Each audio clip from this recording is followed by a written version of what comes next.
ओम श्री गणेशाय नमः। अथ श्री कनकधारा स्तोत्रम्। अंगं हरेः पुलकभूषणमाश्रयन्ती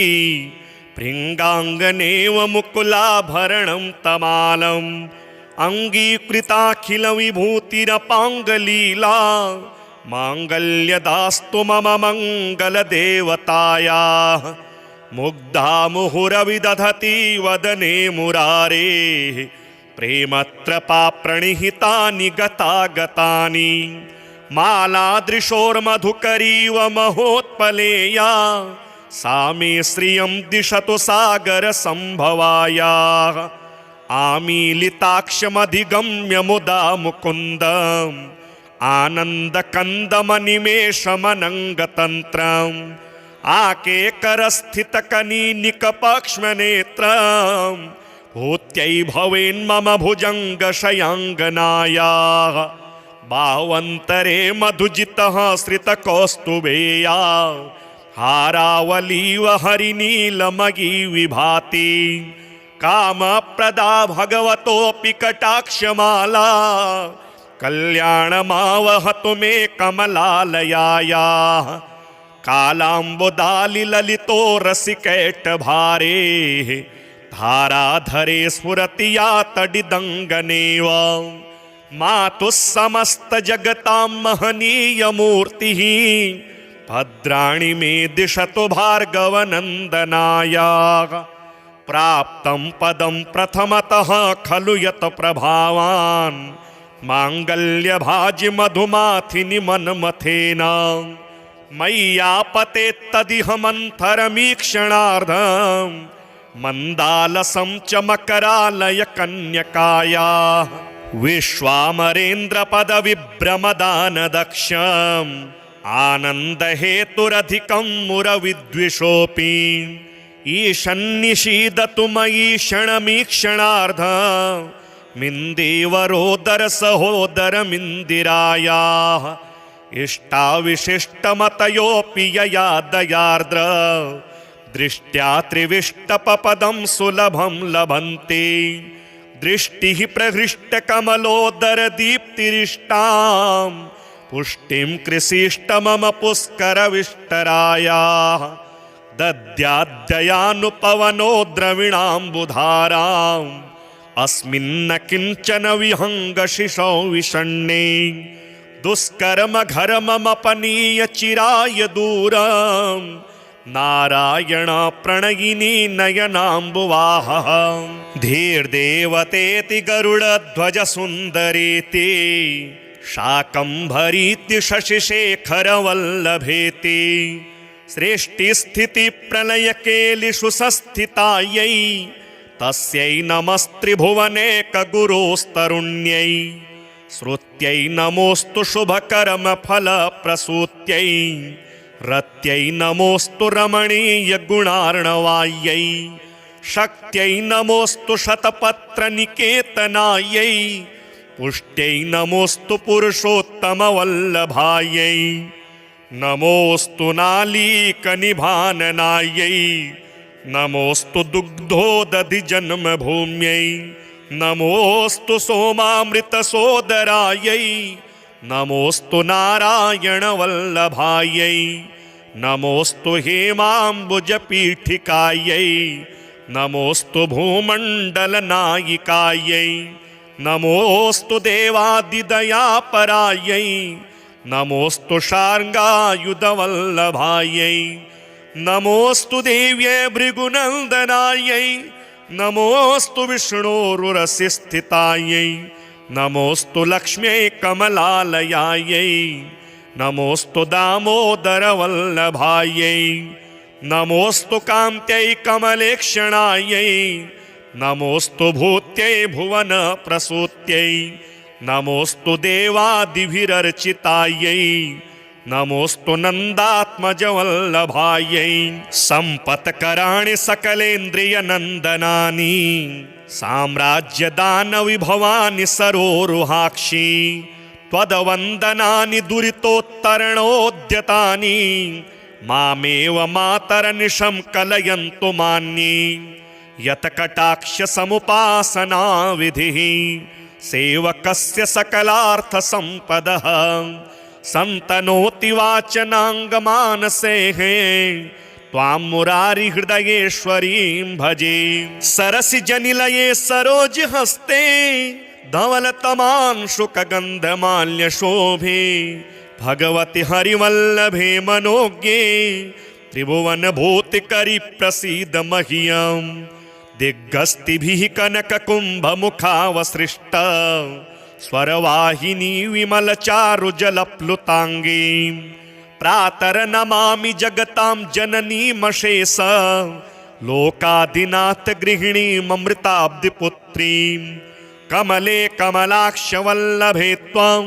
करुणापूरतरङ्गितैर्पाङ्गे अवलोकय मां किञ्चनानां प्रथमं पात्रमकृत्रिमं दयायाः देवी प्रसीद जगदीश्वरि लोकमातः कल्याणगात्रि कमलेक्षण जीवनाथे दारिद्र्यभीतिहृदयं शरणागतं माम् आलोकय प्रतिदिनं सदयेरपाङ्गे स्तुवन्ति ये स्तुतिभिरमुभिरन्वः त्रयीमयीं त्रिभुवनमातरं रमाम गुणाधिका गुरुतर भाग्यभागिनो भवन्ति ते भुवि बुधभाविताशयाः अङ्गं हरेः पुलकभूषणमाश्रयन्ति भृङ्गाङ्गनेव मुकुलाभरणं तमालम् अङ्गीकृताखिलविभूतिरपाङ्गलीला माङ्गल्यदास्तु मम मङ्गलदेवतायाः मुग्धा मुहुरविदधति वदने मुरारेः प्रेमत्रपा प्रणिहितानि गतागतानि मालादृशोर्मधुकरीव महोत्पलेया सा मे श्रियं दिशतु सागरसम्भवायाः आमीलिताक्षमधिगम्य मुदा मुकुन्दम् आनन्दकन्दमनिमेषमनङ्गतन्त्रम् आकेकरस्थितकनीनिकपक्ष्मनेत्रम् भूत्यै भवेन्मम भुजङ्गशयाङ्गनायाः बाह्वन्तरे मधुजितः श्रितकौस्तुभेया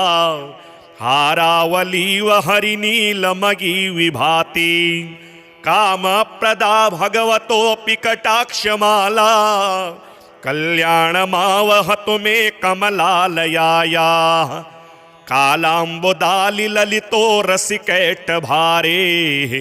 धाराधरे स्फुरति या तडिदङ्गनेव मातुः समस्तजगतां महनीयमूर्तिः भद्राणि मे दिशतु भार्गवनन्दनायाः प्राप्तं पदं प्रथमतः खलु यत् प्रभावान् माङ्गल्यभाजि मधुमाथिनि मन्मथेन मय्यापतेत्तदिह मन्थरमीक्षणार्धं मन्दालसं च मकरालय कन्यकायाः विश्वामरेन्द्रपदविभ्रमदानदक्षम् आनन्दहेतुरधिकं मुरविद्विषोऽपि ईशन्निषीदतु मयि क्षणमीक्षणार्धं मिन्देवरोदर सहोदरमिन्दिरायाः इष्टाविशिष्टमतयोऽपि यया दयार्द्र दृष्ट्या त्रिविष्टपपदं सुलभं लभन्ते दृष्टिः प्रहृष्टकमलोदरदीप्तिरिष्टां पुष्टिं कृषिष्ट मम पुष्करविष्टरायाः दद्याद्दयानुपवनो द्रविणाम्बुधाराम् अस्मिन्न किञ्चन विहङ्गशिशौ विषण्णे दुष्कर्म घरमपनीय चिराय दूरम् नारायण प्रणयिनी नयनाम्बुवाहः धीर्देवतेति गरुडध्वज सुन्दरेति शाकम्भरीति शशिशेखरवल्लभेति सृष्टिस्थिति प्रलयकेलिषु संस्थितायै तस्यै नमस्त्रिभुवनेकगुरोस्तरुण्यै श्रुत्यै नमोऽस्तु शुभकर्मफलप्रसूत्यै रत्यै नमोऽस्तु रमणीयगुणार्णवायै शक्त्यै नमोऽस्तु शतपत्रनिकेतनायै पुष्ट्यै नमोऽस्तु पुरुषोत्तमवल्लभायै नमोऽस्तु नालीकनिभाननायै नमोऽस्तु दुग्धोदधिजन्मभूम्यै नमोऽस्तु सोमामृतसोदरायै नमोऽस्तु नारायणवल्लभायै नमोऽस्तु हेमाम्बुजपीठिकायै नमोऽस्तु भूमण्डलनायिकायै नमोऽस्तु देवादिदयापरायै नमोऽस्तु शार्ङ्गायुधवल्लभायै नमोऽस्तु देव्यै भृगुनन्दनायै नमोऽस्तु विष्णोरुरसिस्थितायै नमोऽस्तु लक्ष्म्यै कमलालयायै नमोऽस्तु दामोदरवल्लभायै नमोऽस्तु कान्त्यै कमलेक्षणायै नमोऽस्तु भूत्यै भुवनप्रसूत्यै नमोऽस्तु देवादिभिरर्चितायै नमोऽस्तु नन्दात्मजवल्लभायै सम्पत्कराणि सकलेन्द्रियनन्दनानि साम्राज्यदानविभवानि सरोरुहाक्षि त्वदवन्दनानि दुरितोत्तरणोद्यतानि मामेव मातरनिशं कलयन्तु मान्ये यत्कटाक्षसमुपासना विधिः सेवकस्य सकलार्थसम्पदः सन्तनोति वाचनाङ्गमानसेः त्वां मुरारिहृदयेश्वरीं भजे सरसिजनिलये सरोजहस्ते धवलतमांशुकगन्धमाल्यशोभे भगवति हरिवल्लभे मनोज्ञे त्रिभुवनभूतिकरि प्रसीद मह्यं दिग्गस्तिभिः कनककुम्भमुखावसृष्टा स्वरवाहिनी विमलचारुजलप्लुताङ्गी प्रातर्नमामि जगतां जननीमशेष लोकादिनाथ गृहिणीममृताब्धिपुत्रीं कमले कमलाक्षवल्लभे त्वां करुणापूरतरङ्गितैर्पाङ्गे अवलोकय मां किञ्चनानां प्रथमं पात्रमकृत्रिमं दयायाः देवी प्रसीद जगदीश्वरि लोकमातः कल्याणगात्रिकमलेक्षण जीवनाथे दारिद्र्यभीतिहृदयं शरणागतं माम् आलोकय प्रतिदिनं सदयेरपाङ्गे स्तुवन्ति ये स्तुतिभिरमोभिरन्वः त्रयीमयीं त्रिभुवनमातरं रमाम गुणाधिका गुरुतर भाग्यभागिनो भवन्ति ते भुवि बुधभाविताशयाः अङ्गं हरेः पुलकभूषणमाश्रयन्ति भृङ्गाङ्गनेव मुकुलाभरणं तमालम् अङ्गीकृताखिलविभूतिरपाङ्गलीला माङ्गल्यदास्तु मम मङ्गलदेवतायाः मुग्धा मुहुरविदधति वदने मुरारेः प्रेमत्रपा प्रणिहितानि गतागतानि मालादृशोर्मधुकरीव महोत्पलेया सा मे श्रियं दिशतु सागरसम्भवायाः आमीलिताक्षमधिगम्य मुदा मुकुन्दम् आनन्दकन्दमनिमेषमनङ्गतन्त्रम् आकेकरस्थितकनीनिकपक्ष्मनेत्रम् भूत्यै भवेन्मम भुजङ्गशयाङ्गनायाः बावन्तरे मधुजितः श्रितकौस्तुभेया हारावलीव हरिनीलमयी विभाति कामप्रदा भगवतोऽपि कटाक्षमाला कल्याणमावहतु मे कमलालयायाः कालाम्बुदालिललितो रसिकैटभारे धाराधरे स्फुरति या तडिदङ्गनेव मातुः समस्तजगतां महनीयमूर्तिः भद्राणि मे दिशतु भार्गवनन्दनायाः प्राप्तं पदं प्रथमतः खलु यत् प्रभावान् माङ्गल्यभाजि मधुमाथिनि मन्मथेन मय्यापतेत्तदिह मन्थरमीक्षणार्धम् मन्दालसं च मकरालय कन्यकायाः विश्वामरेन्द्रपदविभ्रमदानदक्षम् आनन्दहेतुरधिकं मुरविद्विषोऽपि ईशन्निषीदतु मयि क्षणमीक्षणार्धम् मिन्देवरोदरसहोदरमिन्दिरायाः इष्टाविशिष्टमतयोऽपि यया दयार्द्र दृष्ट्या त्रिविष्टपपदं सुलभं लभन्ते दृष्टिः प्रहृष्टकमलोदरदीप्तिरिष्टां पुष्टिं कृषिष्ट मम पुष्करविष्टरायाः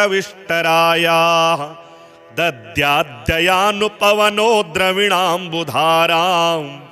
अस्मिन्न किञ्चन विहङ्गशिशौ विषण्णे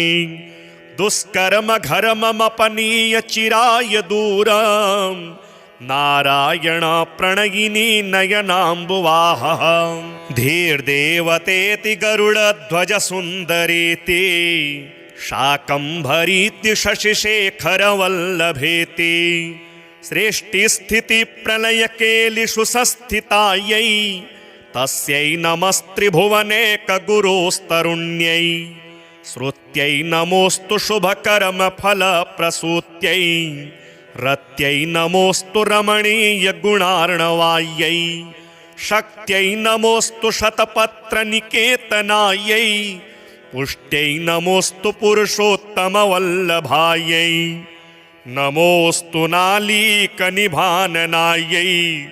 नमोऽस्तु दुग्धोदधिजन्मभूम्यै नमोऽस्तु सोमामृतसोदरायै नमोऽस्तु नारायणवल्लभायै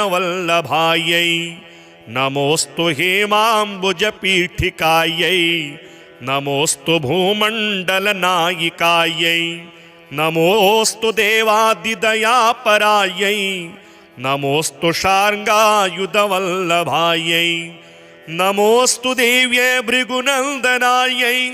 नमोऽस्तु विष्णोरुरसिस्थितायै नमोऽस्तु लक्ष्म्यै कमलालयायै नमोऽस्तु दामोदरवल्लभायै नमोऽस्तु कान्त्यै कमलेक्षणायै नमोऽस्तु भूत्यै भुवनप्रसूत्यै नमोऽस्तु देवादिभिरर्चितायै नमोऽस्तु नन्दात्मजवल्लभायै सम्पत्कराणि सकलेन्द्रियनन्दनानि साम्राज्यदानविभवानि सरोरुहाक्षि त्वदवन्दनानि दुरितोत्तरणोद्यतानि मामेव मातरनिशं कलयन्तु मान्ये यत्कटाक्षसमुपासना विधिः सेवकस्य सकलार्थसम्पदः सन्तनोति वाचनाङ्गमानसेः त्वां मुरारिहृदयेश्वरीं भजे सरसिजनिलये सरोजहस्ते धवलतमांशुकगन्धमाल्यशोभे भगवति हरिवल्लभे मनोज्ञे त्रिभुवनभूतिकरि प्रसीद मह्यम् दिग्गस्तिभिः कनककुम्भमुखावसृष्ट स्वरवाहिनी विमलचारुजलप्लुताङ्गी प्रातर्नमामि जगतां जननीमशेष लोकादिनाथ गृहिणीममृताब्धिपुत्रीं कमले कमलाक्षवल्लभे त्वं करुणापूरतरङ्गितैर्पाङ्गे अवलोकय मां किञ्चनानां प्रथमं पात्रमकृत्रिमं दयायाः देवी प्रसीद जगदीश्वरि लोकमातः कल्याणगात्रि कमलेक्षण जीवनाथे दारिद्र्यभीतिहृदयं शरणागतं माम् आलोकय प्रतिदिनं सदयेरपाङ्गे स्तुवन्ति ये स्तुतिभिरमोभिरन्वः त्रयीमयीं त्रिभुवनमातरं रमाम गुणाधिका गुरुतर भाग्यभागिनो भवन्ति ते भुवि बुधभाविताशयाः अङ्गं हरेः पुलकभूषणमाश्रयन्ति भृङ्गाङ्गनेव मुकुलाभरणं तमालम् अङ्गीकृताखिलविभूतिरपाङ्गलीला माङ्गल्यदास्तु मम मङ्गलदेवतायाः मुग्धा मुहुरविदधति वदने मुरारेः प्रेमत्रपा प्रणिहितानि गतागतानि मालादृशोर्मधुकरीव महोत्पलेया सा मे श्रियं दिशतु सागरसम्भवायाः आमीलिताक्षमधिगम्य मुदा मुकुन्दम् आनन्दकन्दमनिमेषमनङ्गतन्त्रम् आकेकरस्थितकनीनिकपक्ष्मनेत्रम् भूत्यै भवेन्मम भुजङ्गशयाङ्गनायाः बावन्तरे मधुजितः श्रितकौस्तुभेया हारावलीव हरिनीलमयी विभाति कामप्रदा भगवतोऽपि कटाक्षमाला कल्याणमावहतु मे कमलालयायाः कालाम्बुदालिललितो रसिकैटभारे धाराधरे स्फुरति या तडिदङ्गनेव मातुः समस्तजगतां महनीयमूर्तिः भद्राणि मे दिशतु भार्गवनन्दनायाः प्राप्तं पदं प्रथमतः खलु यत् प्रभावान् माङ्गल्यभाजि मधुमाथिनि मन्मथेन मय्यापतेत्तदिह मन्थरमीक्षणार्धम् मन्दालसं च मकरालय कन्यकायाः विश्वामरेन्द्रपदविभ्रमदानदक्षम् आनन्दहेतुरधिकं मुरविद्विषोऽपि ईशन्निषीदतु मयि क्षणमीक्षणार्धम् मिन्देवरोदरसहोदरमिन्दिरायाः इष्टाविशिष्टमतयोऽपि यया दयार्द्र दृष्ट्या त्रिविष्टपपदं सुलभं लभन्ते दृष्टिः प्रहृष्टकमलोदरदीप्तिरिष्टां पुष्टिं कृषिष्ट मम पुष्करविष्टरायाः दद्याद्ययानुपवनो द्रविणाम्बुधाराम् अस्मिन्न किञ्चन विहङ्गशिशौ विषण्णे दुष्कर्म घरमपनीय चिराय दूरम् नारायण प्रणयिनी नयनाम्बुवाहः धीर्देवतेति गरुडध्वज सुन्दरेति शाकम्भरीति शशिशेखरवल्लभेति सृष्टिस्थितिप्रलयकेलिषु संस्थितायै तस्यै नमस्त्रिभुवनेकगुरोस्तरुण्यै श्रुत्यै नमोऽस्तु शुभकर्मफलप्रसूत्यै रत्यै नमोऽस्तु रमणीयगुणार्णवायै शक्त्यै नमोऽस्तु शतपत्रनिकेतनायै पुष्ट्यै नमोऽस्तु पुरुषोत्तमवल्लभायै नमोऽस्तु नालीकनिभाननायै नमोऽस्तु दुग्धोदधिजन्मभूम्यै नमोऽस्तु सोमामृतसोदरायै नमोऽस्तु नारायणवल्लभायै नमोऽस्तु हेमाम्बुजपीठिकायै नमोऽस्तु भूमण्डलनायिकायै नमोऽस्तु देवादिदयापरायै नमोऽस्तु शार्ङ्गायुधवल्लभायै नमोऽस्तु देव्यै भृगुनन्दनायै नमोऽस्तु विष्णोरुरसि स्थितायै नमोऽस्तु लक्ष्म्यै कमलालयायै नमोऽस्तु दामोदरवल्लभायै नमोऽस्तु कान्त्यै कमलेक्षणायै नमोऽस्तु भूत्यै भुवनप्रसूत्यै नमोऽस्तु देवादिभिरर्चितायै नमोऽस्तु नन्दात्मजवल्लभायै सम्पत्कराणि सकलेन्द्रियनन्दनानि साम्राज्यदानविभवानि सरोरुहाक्षि त्वदवन्दनानि दुरितोत्तरणोद्यतानि मामेव मातरनिशं कलयन्तु मान्ये यत्कटाक्षसमुपासना विधिः सेवकस्य सकलार्थसम्पदः सन्तनोति वाचनाङ्गमानसेः त्वां मुरारिहृदयेश्वरीं भजे सरसिजनिलये सरोजहस्ते धवलतमांशुकगन्धमाल्यशोभे भगवति हरिवल्लभे मनोज्ञे त्रिभुवन भूतिकरि प्रसीद मह्यं दिग्गस्तिभिः कनककुम्भमुखावसृष्ट स्वरवाहिनी विमलचारुजलप्लुताङ्गी प्रातर्नमामि जगतां जननीमशेष लोकादिनाथ गृहिणीममृताब्धिपुत्रीं कमले कमलाक्षवल्लभे त्वं करुणापूरतरङ्गितैर्पाङ्गे अवलोकय मां किञ्चनानां प्रथमं पात्रमकृत्रिमं दयायाः देवी प्रसीद जगदीश्वरि लोकमातः कल्याणगात्रि कमलेक्षण जीवनाथे दारिद्र्यभीतिहृदयं शरणागतं माम् आलोकय प्रतिदिनं सदयेरपाङ्गे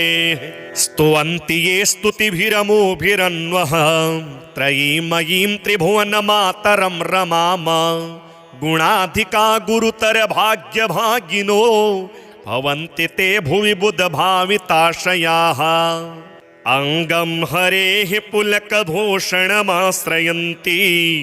भृङ्गाङ्गनेव मुकुलाभरणं तमालम् अङ्गीकृताखिलविभूतिरपाङ्गलीला माङ्गल्यदास्तु मम मङ्गलदेवतायाः मुग्धा मुहुरविदधति वदने मुरारेः प्रेमत्रपा प्रणिहितानि गतागतानि मालादृशोर्मधुकरीव महोत्पलेया सा मे श्रियं दिशतु सागरसम्भवायाः आमीलिताक्षमधिगम्य मुदा मुकुन्दम् आनन्दकन्दमनिमेषमनङ्गतन्त्रम् आकेकरस्थितकनीनिकपक्ष्मनेत्रम् भूत्यै भवेन्मम भुजङ्गशयाङ्गनायाः बावन्तरे मधुजितः श्रितकौस्तुभेया हारावलीव हरिनीलमयी विभाति कामप्रदा भगवतोऽपि कटाक्षमाला कल्याणमावहतु मे कमलालयायाः कालाम्बुदालिललितो रसिकैटभारे धाराधरे स्फुरति या तडिदङ्गनेव मातुः समस्तजगतां महनीयमूर्तिः भद्राणि मे दिशतु भार्गवनन्दनायाः प्राप्तं पदं प्रथमतः खलु यत् प्रभावान् माङ्गल्यभाजि मधुमाथिनि मन्मथेन मय्यापतेत्तदिह मन्थरमीक्षणार्धं मन्दालसं च मकरालय कन्यकायाः विश्वामरेन्द्रपदविभ्रमदानदक्षम् आनन्दहेतुरधिकं मुरविद्विषोऽपि ईशन्निषीदतु मयि क्षणमीक्षणार्धं मिन्देवरोदर सहोदरमिन्दिरायाः इष्टाविशिष्टमतयोऽपि यया दयार्द्र दृष्ट्या त्रिविष्टपपदं सुलभं लभन्ते दृष्टिः प्रहृष्टकमलोदरदीप्तिरिष्टां पुष्टिं कृषिष्ट मम पुष्करविष्टरायाः दद्याद्ययानुपवनो द्रविणाम्बुधाराम् अस्मिन्न किञ्चन विहङ्गशिशौ विषण्णे दुष्कर्म घरमपनीय चिराय दूरं नारायण प्रणयिनी नयनाम्बुवाहः धीर्देवतेति गरुडध्वज सुन्दरेति शाकम्भरीति शशिशेखरवल्लभेति सृष्टिस्थितिप्रलयकेलिषु संस्थितायै तस्यै नमस्त्रिभुवनेकगुरोस्तरुण्यै श्रुत्यै नमोऽस्तु शुभकर्मफलप्रसूत्यै रत्यै नमोऽस्तु रमणीयगुणार्णवायै शक्त्यै नमोऽस्तु शतपत्रनिकेतनायै पुष्ट्यै नमोऽस्तु पुरुषोत्तमवल्लभायै नमोऽस्तु नालीकनिभाननायै नमोऽस्तु दुग्धोदधिजन्मभूम्यै नमोऽस्तु सोमामृतसोदरायै नमोऽस्तु नारायणवल्लभायै नमोऽस्तु हेमाम्बुजपीठिकायै नमोऽस्तु भूमण्डलनायिकायै नमोऽस्तु देवादिदयापरायै नमोऽस्तु शार्ङ्गायुधवल्लभायै नमोऽस्तु देव्यै भृगुनन्दनायै नमोऽस्तु विष्णोरुरसिस्थितायै नमोऽस्तु लक्ष्म्यै कमलालयायै नमोऽस्तु दामोदरवल्लभायै नमोऽस्तु कान्त्यै कमलेक्षणायै नमोऽस्तु भूत्यै भुवनप्रसूत्यै नमोऽस्तु देवादिभिरर्चितायै नमोऽस्तु नन्दात्मजवल्लभायै सम्पत्कराणि सकलेन्द्रियनन्दनानि साम्राज्यदानविभवानि सरोरुहाक्षि त्वदवन्दनानि दुरितोत्तरणोद्यतानि मामेव मातरनिशं कलयन्तु मान्ये यत्कटाक्षसमुपासना विधिः सेवकस्य सकलार्थसम्पदः सन्तनोति वाचनाङ्गमानसेः त्वां मुरारिहृदयेश्वरीं भजे सरसिजनिलये सरोजहस्ते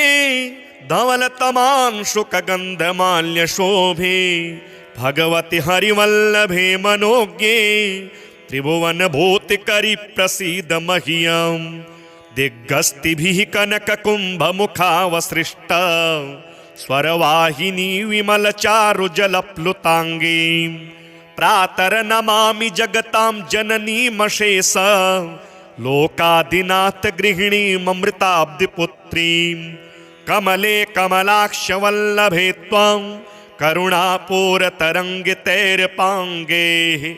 अवलोकय मां किञ्चनानां प्रथमं पात्रमकृत्रिमं दयायाः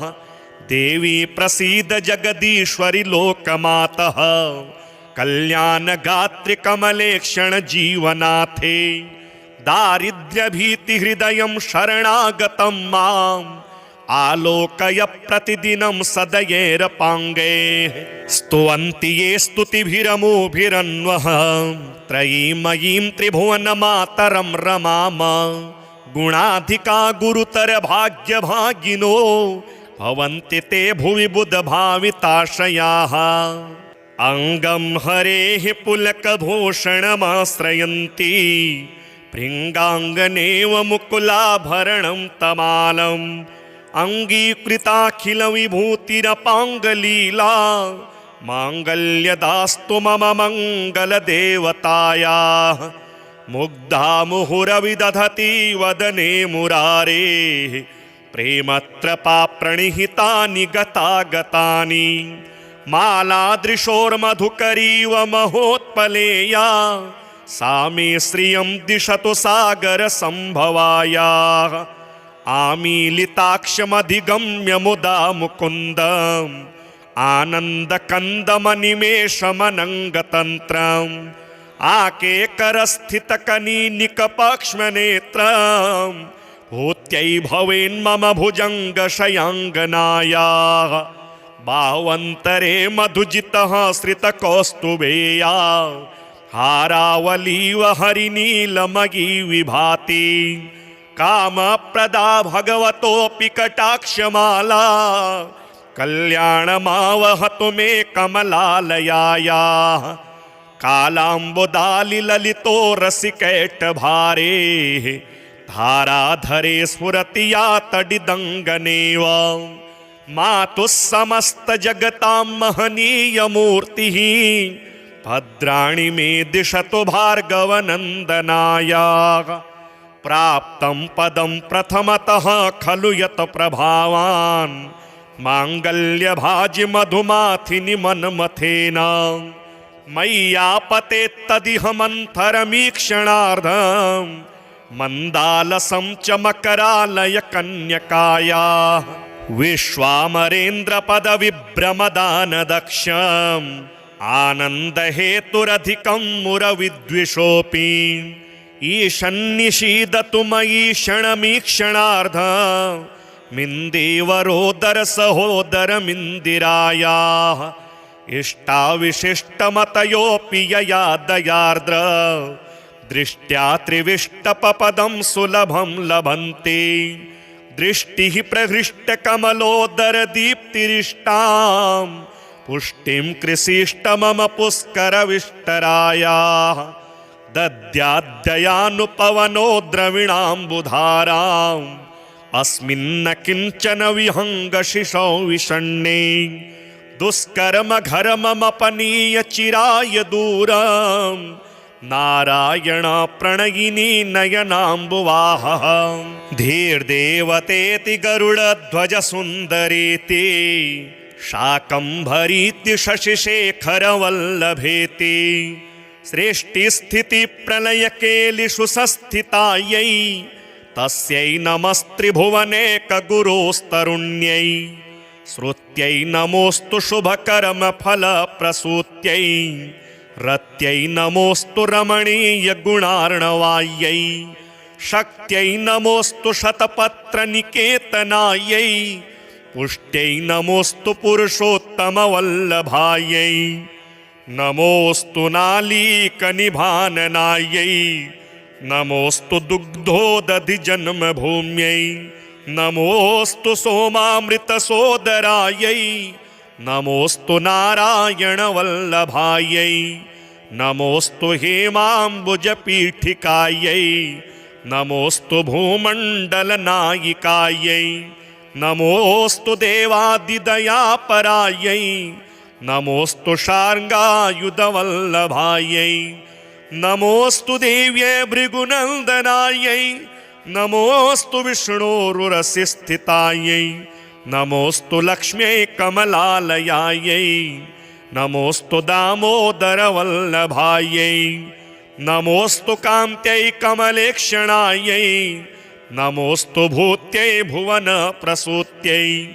नमोऽस्तु देवादिभिरर्चितायै नमोऽस्तु नन्दात्मजवल्लभायै सम्पत्कराणि सकलेन्द्रियनन्दनानि साम्राज्यदानविभवानि सरोरुहाक्षि त्वदवन्दनानि दुरितोत्तरणोद्यतानि मामेव मातरनिशं कलयन्तु मान्ये यत्कटाक्षसमुपासनाविधिः सेवकस्य सकलार्थसम्पदः सन्तनोति वाचनाङ्गमानसेः त्वां मुरारिहृदयेश्वरीं भजे सरसिजनिलये सरोजहस्ते धवलतमांशुकगन्धमाल्यशोभे भगवति हरिवल्लभे मनोज्ञे त्रिभुवनभूतिकरि प्रसीद मह्यम् दिग्गस्तिभिः कनककुम्भमुखावसृष्ट स्वरवाहिनी विमलचारुजलप्लुताङ्गी प्रातर्नमामि जगतां जननीमशेष लोकादिनाथ गृहिणीममृताब्धिपुत्रीं कमले कमलाक्षवल्लभे त्वं करुणापूरतरङ्गितैर्पाङ्गे अवलोकय मां किञ्चनानां प्रथमं पात्रमकृत्रिमं दयायाः देवी प्रसीद जगदीश्वरि लोकमातः कल्याणगात्रि कमलेक्षण जीवनाथे दारिद्र्यभीतिहृदयं शरणागतं माम् आलोकय प्रतिदिनं सदयेरपाङ्गे स्तुवन्ति ये स्तुतिभिरमोभिरन्वः त्रयीमयीं त्रिभुवनमातरं रमाम गुणाधिका गुरुतर भाग्यभागिनो भवन्ति ते भुवि बुधभाविताशयाः अङ्गं हरेः पुलकभूषणमाश्रयन्ति भृङ्गाङ्गनेव मुकुलाभरणं तमालम् अङ्गीकृताखिलविभूतिरपाङ्गलीला माङ्गल्यदास्तु मम मङ्गलदेवतायाः मुग्धा मुहुरविदधति वदने मुरारेः प्रेमत्रपा प्रणिहितानि गतागतानि मालादृशोर्मधुकरीव महोत्पलेया सा मे श्रियं दिशतु सागरसम्भवायाः आमीलिताक्षमधिगम्य मुदा मुकुन्दम् आनन्दकन्दमनिमेषमनङ्गतन्त्रम् आकेकरस्थितकनीनिकपक्ष्मनेत्रम् भूत्यै भवेन्मम भुजङ्गशयाङ्गनायाः बाह्वन्तरे मधुजितः श्रितकौस्तुभेया हारावलीव हरिनीलमयी विभाति कामप्रदा भगवतोऽपि कटाक्षमाला कल्याणमावहतु मे कमलालयायाः कालाम्बुदालिललितो रसिकैटभारे धाराधरे स्फुरति या तडिदङ्गनेव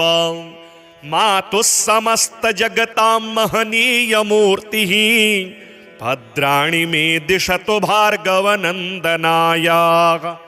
प्राप्तं पदं प्रथमतः खलु यत् प्रभावान्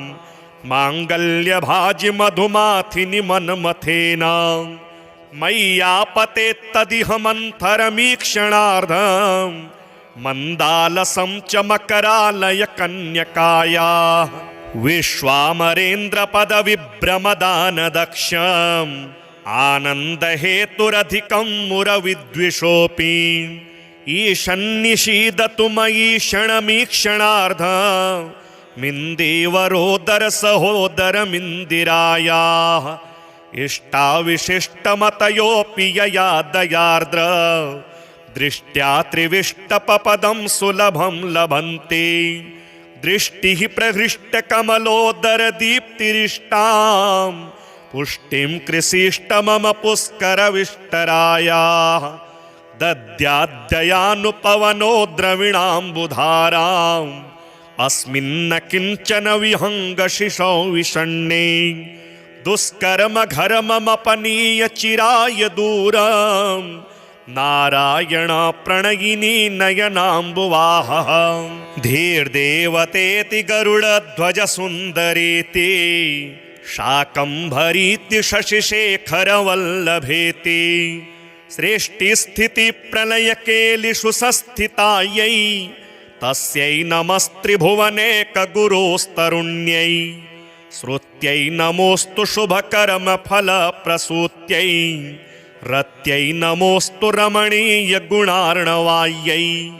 शक्त्यै नमोऽस्तु शतपत्रनिकेतनायै पुष्ट्यै नमोऽस्तु पुरुषोत्तमवल्लभायै नमोऽस्तु नालीकनिभाननायै नमोऽस्तु दुग्धोदधिजन्मभूम्यै नमोऽस्तु सोमामृतसोदरायै नमोऽस्तु नारायणवल्लभायै नमोऽस्तु हेमाम्बुजपीठिकायै नमोऽस्तु भूमण्डलनायिकायै नमोऽस्तु देवादिदयापरायै नमोऽस्तु शार्ङ्गायुधवल्लभायै नमोऽस्तु देव्यै भृगुनन्दनायै नमोऽस्तु विष्णोरुरसिस्थितायै नमोऽस्तु लक्ष्म्यै कमलालयायै नमोऽस्तु दामोदरवल्लभायै नमोऽस्तु कान्त्यै कमलेक्षणायै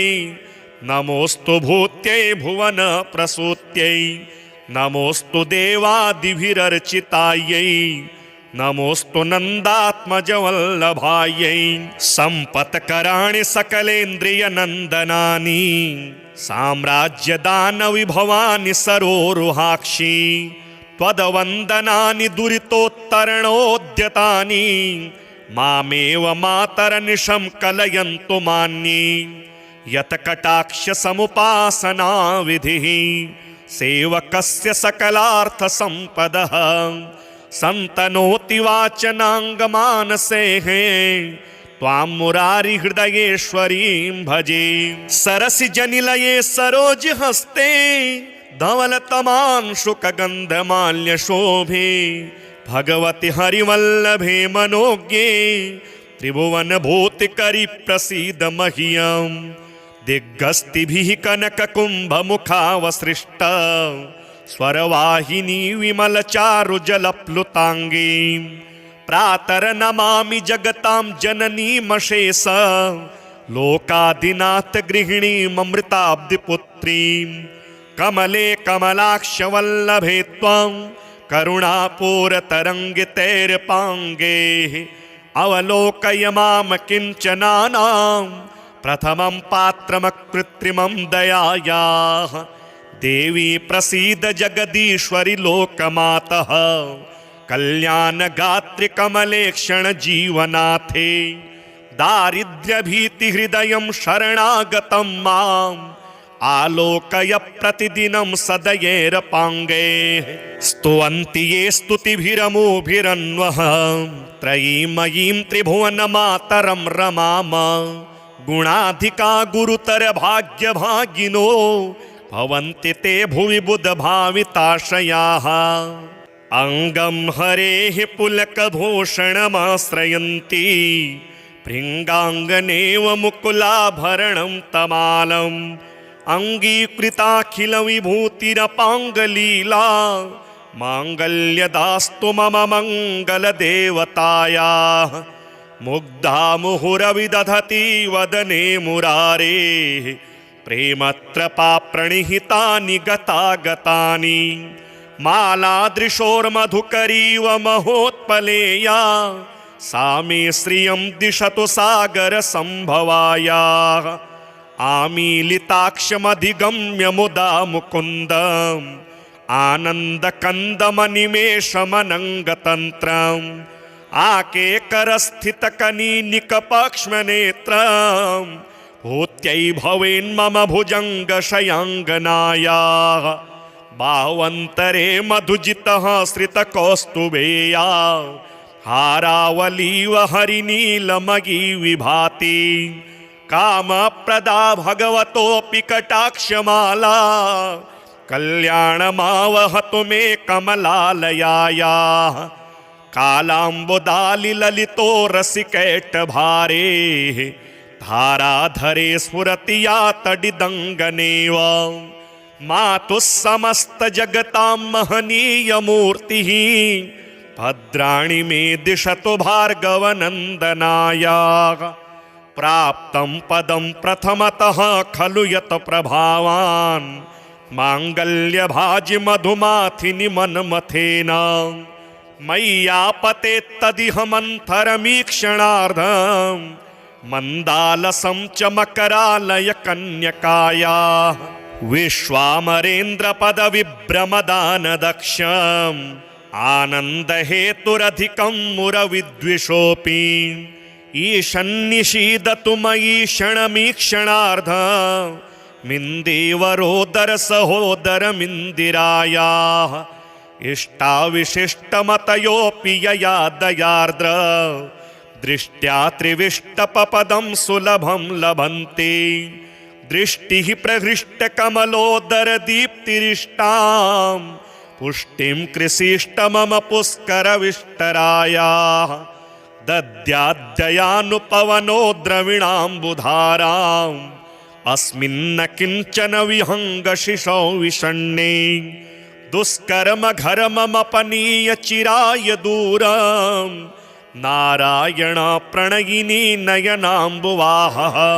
धीर्देवतेति गरुडध्वज सुन्दरेति शाकम्भरीति शशिशेखरवल्लभेति सृष्टिस्थिति प्रलयकेलिषु संस्थितायै तस्यै नमस्त्रिभुवनेकगुरोस्तरुण्यै श्रुत्यै नमोऽस्तु शुभकर्मफलप्रसूत्यै रत्यै नमोऽस्तु रमणीयगुणार्णवायै शक्त्यै नमोऽस्तु शतपत्रनिकेतनायै पुष्ट्यै नमोऽस्तु पुरुषोत्तमवल्लभायै नमोऽस्तु नालीकनिभाननायै नमोऽस्तु दुग्धोदधिजन्मभूम्यै नमोऽस्तु सोमामृतसोदरायै नमोऽस्तु नारायणवल्लभायै नमोऽस्तु हेमाम्बुजपीठिकायै नमोऽस्तु भूमण्डलनायिकायै नमोऽस्तु देवादिदयापरायै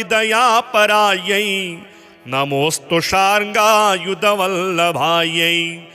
नमोऽस्तु देव्यै भृगुनन्दनायै नमोऽस्तु विष्णोरुरसि स्थितायै नमोऽस्तु लक्ष्म्यै कमलालयायै नमोऽस्तु दामोदरवल्लभायै नमोऽस्तु कान्त्यै कमलेक्षणायै नमोऽस्तु भूत्यै भुवनप्रसूत्यै नमोऽस्तु देवादिभिरर्चितायै नमोऽस्तु नन्दात्मजवल्लभायै सम्पत्कराणि सकलेन्द्रियनन्दनानि साम्राज्यदानविभवानि सरोरुहाक्षि त्वदवन्दनानि दुरितोत्तरणोद्यतानि मामेव मातरनिशं कलयन्तु मान्ये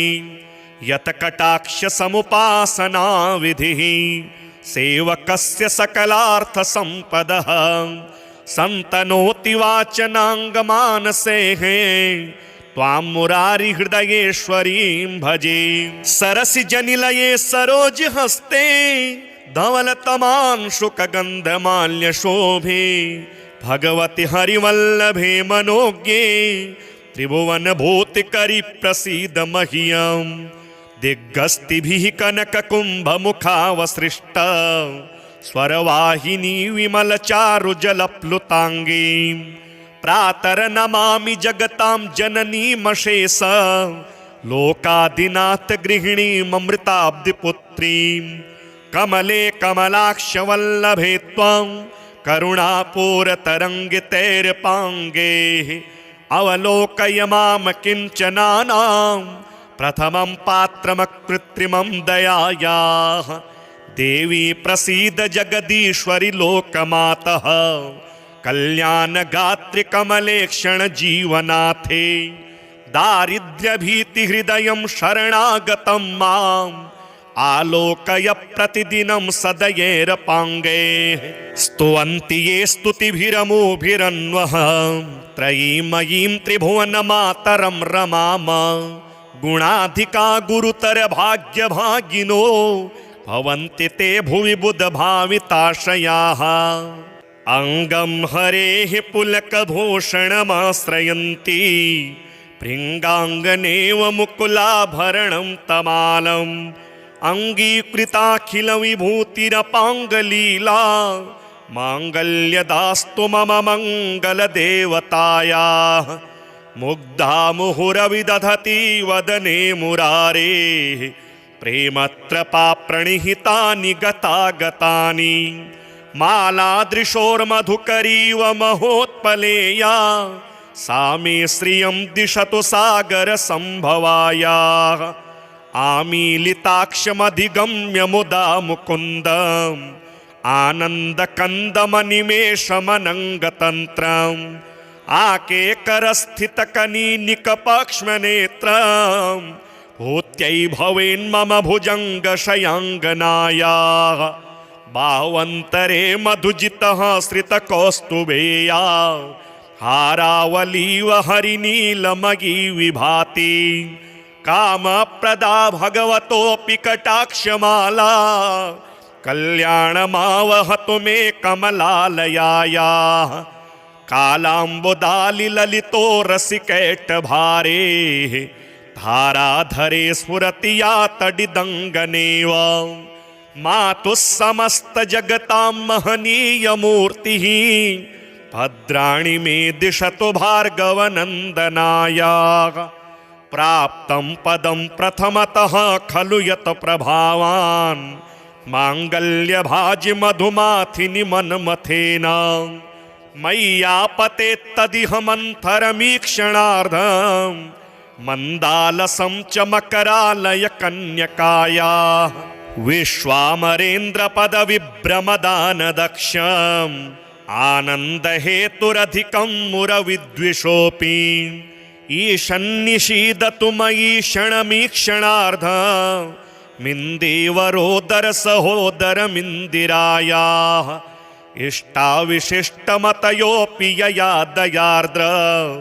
दृष्ट्या त्रिविष्टपपदं सुलभं लभन्ते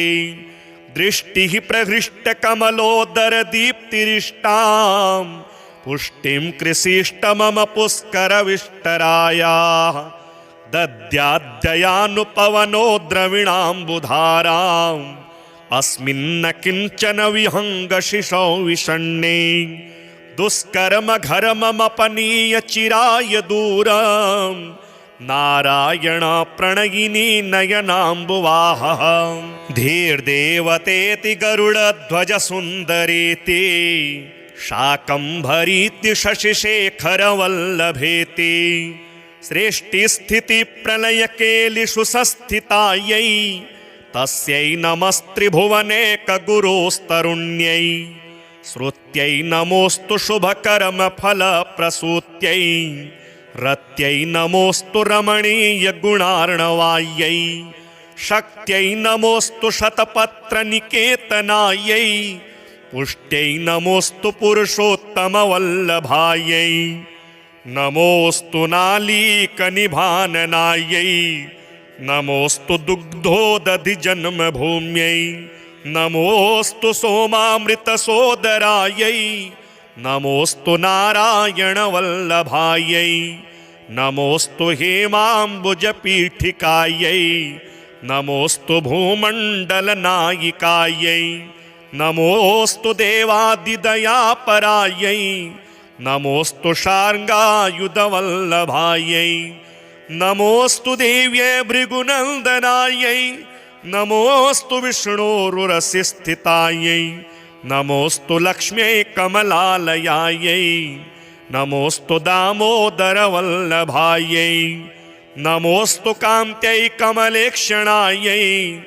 नमोऽस्तु भूत्यै भुवनप्रसूत्यै नमोऽस्तु देवादिभिरर्चितायै नमोऽस्तु नन्दात्मजवल्लभायै सम्पत्कराणि सकलेन्द्रियनन्दनानि साम्राज्यदानविभवानि सरोरुहाक्षि त्वदवन्दनानि दुरितोत्तरणोद्यतानि मामेव मातरनिशं कलयन्तु मान्ये यत्कटाक्षसमुपासना विधिः सेवकस्य सकलार्थसम्पदः सन्तनोति वाचनाङ्गमानसेः त्वां मुरारिहृदयेश्वरीं भजे सरसिजनिलये सरोजहस्ते धवलतमांशुकगन्धमाल्यशोभे भगवति हरिवल्लभे मनोज्ञे त्रिभुवनभूतिकरि प्रसीद मह्यं दिग्गस्तिभिः कनककुम्भमुखावसृष्ट स्वरवाहिनी विमलचारुजलप्लुताङ्गी प्रातर्नमामि जगतां जननीमशेष लोकादिनाथ गृहिणीममृताब्धिपुत्रीं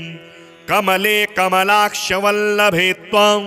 करुणापूरतरङ्गितैर्पाङ्गैः अवलोकय मां किञ्चनानां प्रथमं पात्रमकृत्रिमं दयायाः देवी प्रसीद जगदीश्वरि लोकमातः कल्याणगात्रि कमलेक्षण जीवनाथे दारिद्र्यभीतिहृदयं शरणागतं माम् आलोकय प्रतिदिनं सदयेरपाङ्गैः स्तुवन्ति ये स्तुतिभिरमोभिरन्वः त्रयीमयीं त्रिभुवनमातरं रमाम गुणाधिका गुरुतर भाग्यभागिनो भवन्ति ते भुवि बुधभाविताशयाः अङ्गं हरेः पुलकभूषणमाश्रयन्ति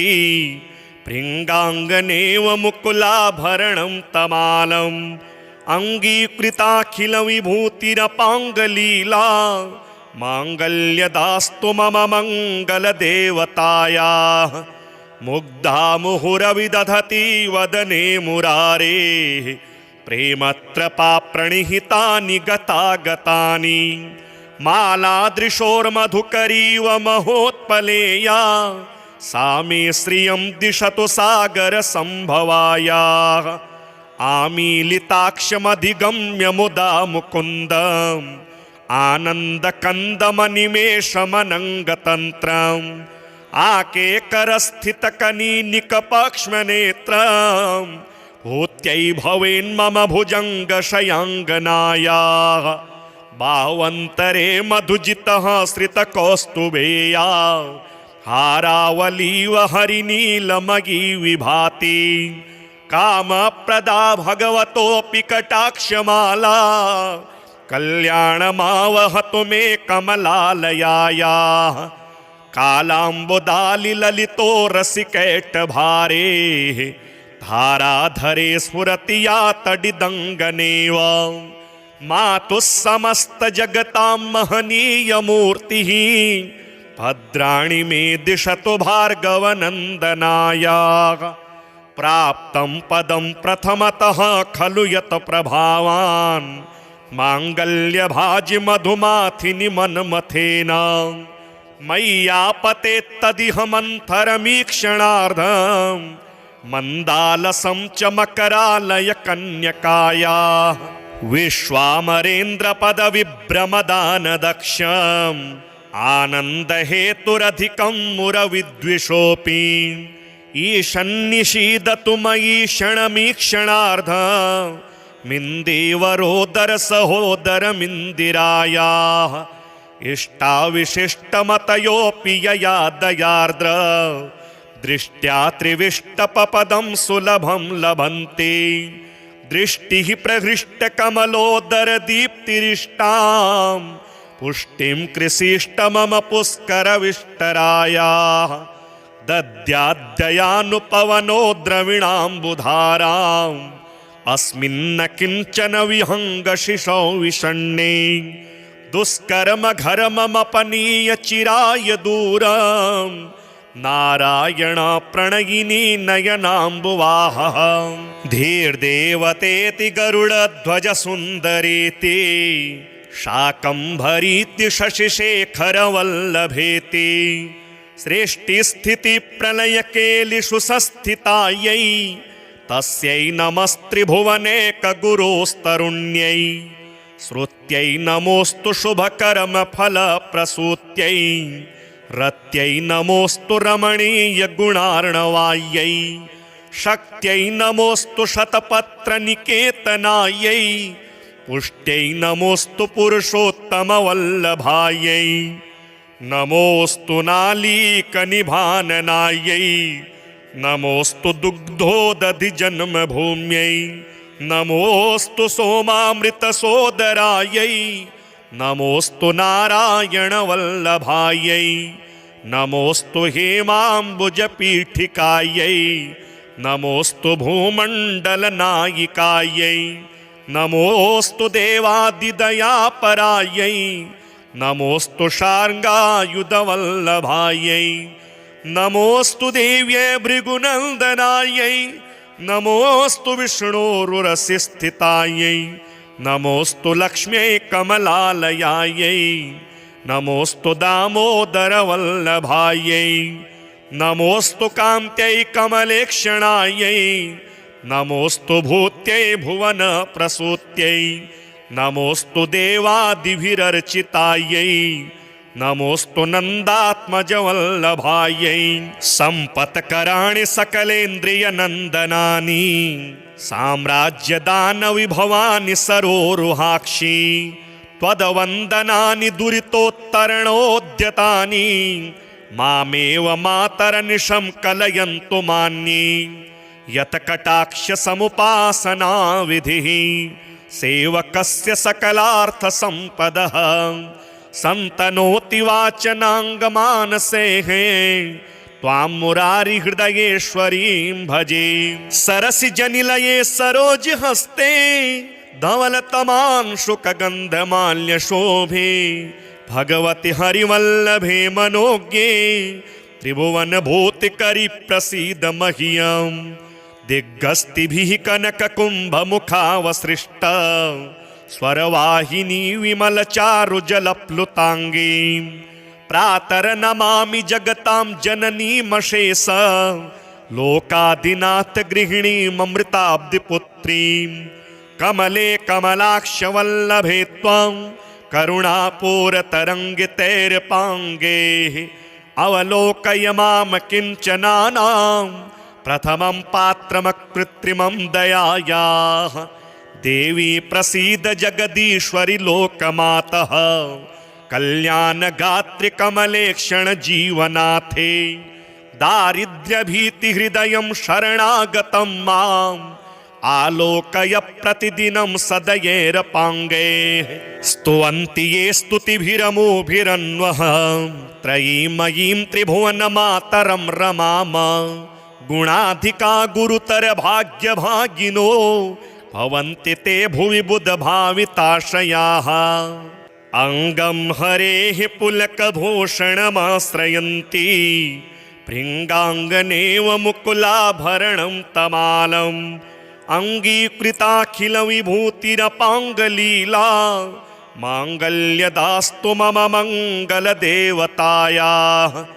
मुग्धा मुहुरविदधति वदने मुरारेः प्रेमत्रपा प्रणिहितानि गतागतानि मालादृशोर्मधुकरीव महोत्पलेया सा मे श्रियं दिशतु सागरसम्भवायाः आमीलिताक्षमधिगम्य मुदा मुकुन्दम् आनन्दकन्दमनिमेषमनङ्गतन्त्रम्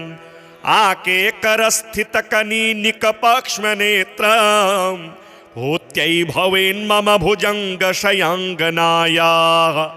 बावन्तरे मधुजितः श्रितकौस्तुभेया हारावलीव हरिनीलमयी विभाति कामप्रदा भगवतोऽपि कटाक्षमाला कल्याणमावहतु मे कमलालयायाः कालाम्बुदालिललितो रसिकैटभारे धाराधरे स्फुरति या तडिदङ्गनेव मातुः समस्तजगतां महनीयमूर्तिः